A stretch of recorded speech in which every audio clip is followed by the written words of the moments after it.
ကမ္ဘာပေါ်မှာရွှေဖြုံသီးကိုအများဆုံးတွေ့ရတဲ့နေရာတွေကတော့ Central America လို့ခေါ်တဲ့ American အရှေ့ပိုင်းနဲ့ South America လို့ခေါ်တဲ့ American တောင်ပိုင်းတို့ဖြစ်ကြပါတယ်။ရွှေဖြုံသီးကိုအထူးကောင်းမွန်စွာစိုက်ပျိုးနိုင်တဲ့အခြေအနေနဲ့နေရာတွေကတော့ပူပူနွေးနွေးနဲ့မိုးလုံလောက်တဲ့နေရာများဖြစ်ကြပါတယ်။ရွှေဖြုံသီးရဲ့အာဟာရဖွဲ့စည်းပုံကတော့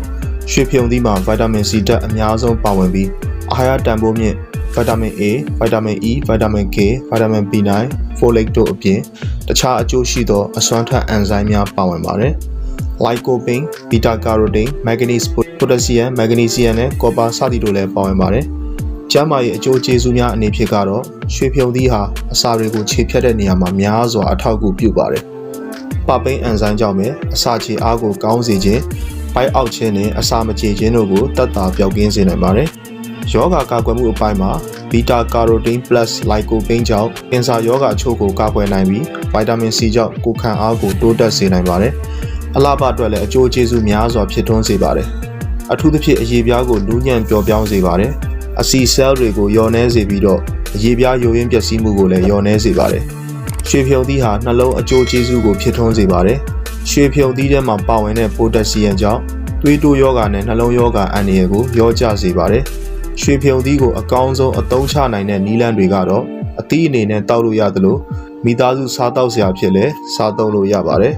။ရွှေဖြုံသီးကိုအရေပြားတန့်စင်တဲ့နေရာမျက်နှာ mask လုပ်တဲ့နေရာမှာလည်းအသုံးများကြပါတယ်။ရွှေဖြုံသီးမျိုးစေ့အချို့ကအဆိပ်လည်းရှိနေနိုင်တာကြောင့်အလွန်ကြော်မစားသုံးသင့်ပါဘူး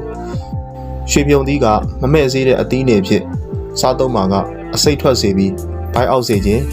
လဲပင်ရားရံစေခြင်းတို့ကိုဖြစ်စေပြီးတချို့လူတွေမှာဆိုရင်ပြုတ်အန်တာအထိဖြစ်စေနိုင်ပါတယ်။ရွှေဖြုံသီးကိုကိုဝင်ဆောင်မိခင်များအနေဖြင့်ကလည်းအလွန်ကြော်မစားသုံးသင့်ပါဘူး။ဘာဖြစ်လို့လဲဆိုတော့အမျိုးသမီးများအတွက်တအိမ်ကျုပ်နိုင်ခြင်းရှိလို့ဖြစ်ပါတယ်။ရွှေဖြုံသီးကိုဓာတ်မတည့်သူများအနေဖြင့်အလွန်ကြော်စားသုံးမယ်ဆိုရင်ဝမ်းလျှောခြင်းနဲ့ဘိုက်အောက်ခြင်းတို့ကိုဖြစ်ပေါ်စေနိုင်ပါတယ်။ရွှေဖြုံသီးကိုစိုက်ပျိုးမှုအနေဖြင့်မြန်မာနိုင်ငံထဲမှာလည်းပူပူနွေးနွေးဒေသတွေဖြစ်ကြတဲ့တနင်္သာရီတိုင်းနဲ့စကိုင်းတိုင်းအချို့မှာအထွေထွေစိုက်ပျိုးလေးရှိကြပါတယ်။ရွှေဖြုံသီးဟာအလွယ်တကူကြီးထွားနိုင်ပြီးရေဓာတ်လုံလောက်မယ်ဆိုရင်တစ်နှစ်အတွင်းအသီးပွင့်ပေါက်ဖွားနိုင်ပါတယ်။အချို့အားဖြင့်ပြောမယ်ဆိုရင်တော့ရွှေဖြုံသီးဟာအာဟာရဓာတ်တန်ဖိုးမြင့်မားပြီးတော့ကျန်းမာရေးအတွက်အလွန်မတန်မှကိုအကျိုးကျေးဇူးများစွာရှိတဲ့အသီးတစ်မျိုးဖြစ်ပါတယ်။ဒီဗီဒီယိုကိုအစကနေပြီးဆုံးသည့်အထိအားပေးကြည့်ရှုသွားခဲ့ကြတဲ့လူကြီးမင်းများကလည်းကျွန်တော်အခုပြောပြပေးသွားခဲ့တဲ့အကြောင်းအရာတွေကို